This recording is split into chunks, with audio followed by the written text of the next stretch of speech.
You're on a journey through the Bible to experience the epic story of God and to learn your part to play in the unfolding drama. Prepare for your role as you learn your history, your enemy, and your king. Welcome to the Bible Brief. Join us today as we meet Isaac's sons, twins from a barren wife that begin wrestling for supremacy from the womb itself. You're listening to the Bible Brief.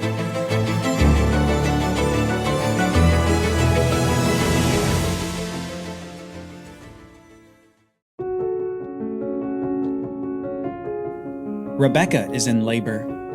Decades after Sarah had given birth to Isaac despite her barrenness, God repeated the miracle with Isaac's wife Rebekah, who is also barren.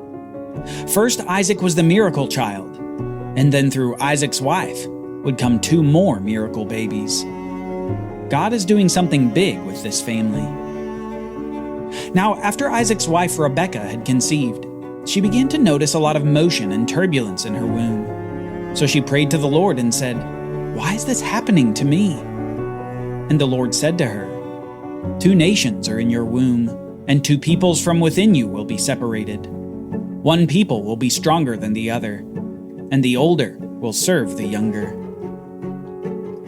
It turns out that Rebekah is having twins, and they're struggling with each other in the womb. God tells her ahead of time that the nation of the older brother will serve the nation of the younger brother.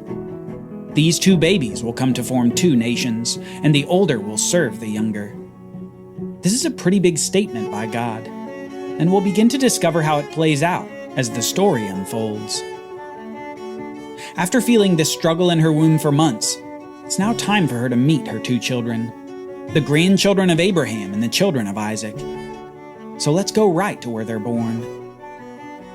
The first one came out red, covered with hair like a fur coat. So they named him Esau. After this, his brother came out grasping Esau's heel, so he was named Jacob. And Isaac was 60 years old when the twins were born. Esau and Jacob, two brothers who would become nations. Abraham's grandchildren have come into the world, and as we'll soon find out, one of the nations would be the nation, so central to the rest of the Bible, the nation of Israel. Now, remember what God said about the nations that would come from these twin brothers. He says that the older will serve the younger. And while this is primarily about the nations that would come from the brothers, we actually see this statement from God play out in the brothers' lives as well. In fact, in the very next scene in the Bible after their birth, we see this theme. When the boys grew up, Esau became a skillful hunter, a man of the field, while Jacob was a quiet man who stayed at home. Because Isaac had a taste for wild game, he loved Esau, but Rebekah loved Jacob. One day, while Jacob was cooking some stew, Esau came in from the field and was famished. He said to Jacob, "Let me eat some of that red stew, for I am famished." "First, sell me your birthright," Jacob replied. "Look," said Esau, "I'm about to die, so what good is a birthright to me?" "Swear to me first," Jacob said. So Esau swore to Jacob and sold him the birthright. Then Jacob gave some bread and lentil stew to Esau, who ate and drank, and then got up and went away. Thus Esau despised his birthright. Now, this may not be immediately relatable to us. What's this birthright that they're talking about? Well, a birthright has to do with inheritance. The firstborn of a household would have a right, called his birthright, which conferred something to him consisting of a special portion of assets, privilege, and authority as an inheritance from his father. Esau, being the firstborn of Isaac, would have enjoyed this special place of privilege and inheritance, but as we see, he didn't count it as anything. Instead, we read that Esau despised his birthright and exchanged it for a bowl of stew. He didn't regard the special privileges of the firstborn as worthy of anything. He preferred stew to his birthright. So Jacob bargains this birthright away from his older brother Esau. Already we see the theme developing. The older will serve the younger. Many years later, we see another event with a similar thrust to it. This time, though, instead of the birthright, it's the blessing of their father Isaac, the words that Isaac would use to confer goodness and favor to the firstborn.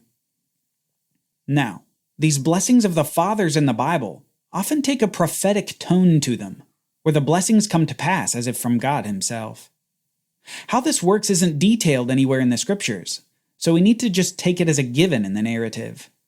What happens here isn't about just a father blessing his sons. It's something much bigger than that. Now when Isaac was old and his eyes were so weak that he could no longer see, he called his older son Esau and said to him, "My son." "Here I am," replied Esau.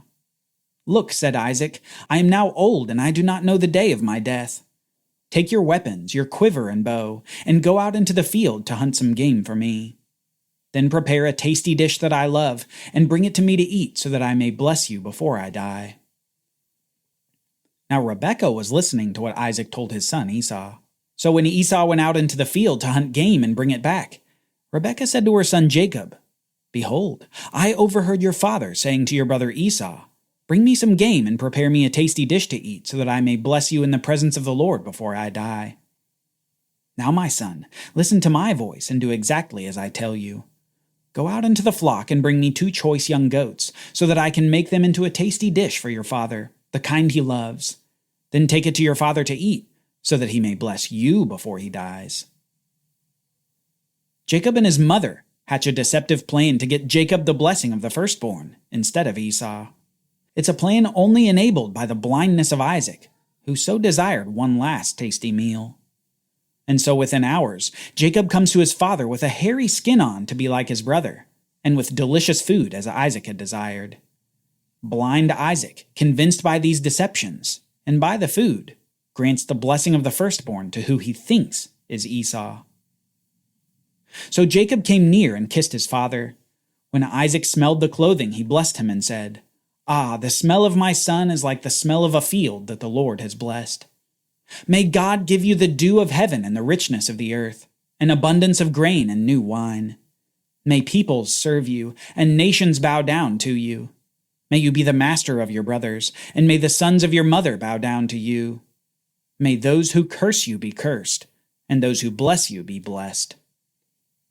As soon as Isaac had finished blessing him, and Jacob had left his father's presence, his brother Esau returned from the hunt. He too made some tasty food, brought it to his father, and said to him, "My father, sit up and eat of your son's game, so that you may bless me." But his father Isaac replied, "Who are you?" "I am Esau, your firstborn son," he answered. Isaac began to tremble violently and said, "Who was it then who hunted the game and brought it to me? Before you came in, I ate it all and blessed him, and indeed he will be blessed." When Esau heard his father's words, he let out a loud and bitter cry and said to his father, "Bless me too, O my father." The ruse of Jacob and Rebekah worked perfectly, and food was the key that unlocked the birthright and the blessing for Jacob.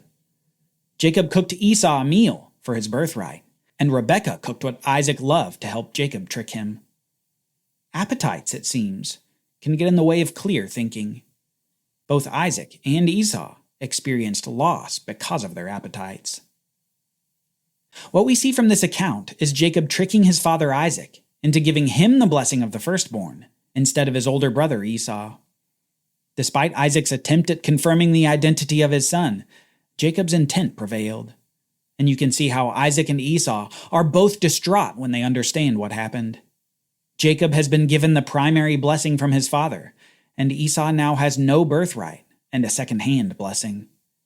Despite the deception of Jacob and his mother, the theme continues in the life of the 2 sons. The older will serve the younger.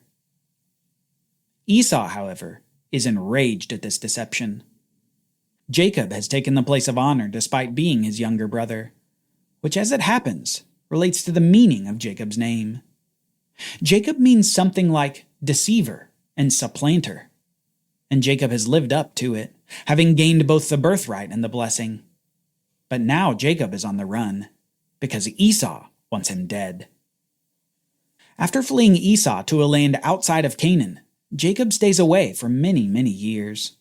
Years in which he gets married, gains great wealth, and eventually decides to head back to the land where Esau is. He hopes that he won't be killed, as his brother intended years earlier. It's in this circumstance, as Jacob's family heads back to Canaan, that we have one of the most peculiar stories in the whole Bible. we see Jacob wrestling, not his brother in the womb, but God on the banks of a river. And so, having sent his family ahead of him, Jacob was left all alone. And there a man wrestled with him until daybreak. When the man saw that he could not overpower Jacob, he struck the socket of Jacob's hip and dislocated it as they wrestled. Then the man said, "Let me go, for it is daybreak." But Jacob replied, "I will not let you go unless you bless me." "What is your name?" the man asked. "Jacob," he replied. Then the man said, "Your name will no longer be Jacob, but Israel, because you have struggled with God and with men, and you have prevailed." And Jacob requested, "Please tell me your name." But he replied, "Why do you ask my name?" Then he blessed Jacob there. So Jacob named the place Peniel, saying, "Indeed, I have seen God face to face, and yet my life was spared." Up to this point, Jacob's life has been characterized by a struggle for blessing. He wanted the birthright and deceived his brother for it. He wanted the firstborn's blessing and deceived his father for it. And even in this time away from the land, Jacob had had his own struggles for blessing. It's in this account that we see perhaps his greatest struggle, however. It's a struggle against God for blessing, where Jacob, though prevailing, knows that his life has been spared by God. This blessing of Jacob involves a new name, too.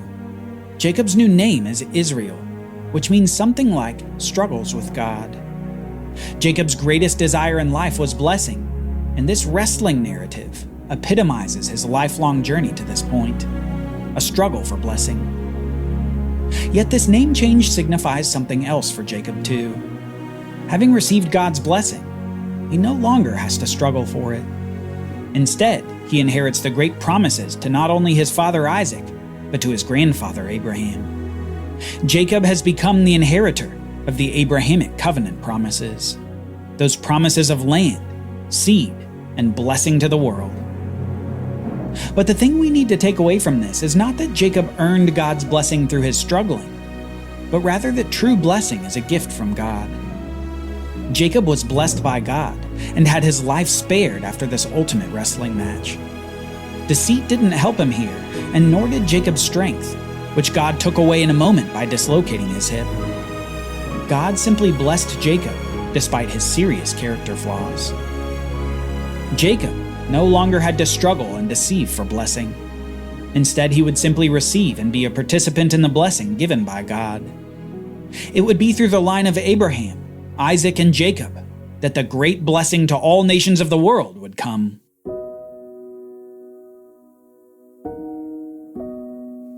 Join us next time as we meet the 12 sons of Israel before we see one son sold into slavery by his brothers.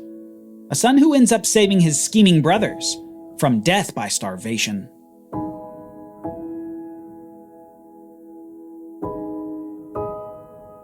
For Bible readings, reflection questions, and quizzes, don't miss the Bible Brief app. Available on iOS and Android, so you can go deeper into the story. The Bible Brief is a project of the Bible Literacy Foundation, a nonprofit dedicated to helping you learn the Bible. Give to support the Bible Brief by visiting BibleBrief.org or tap the Give link in the show notes. Thank you for supporting the Bible Literacy Foundation.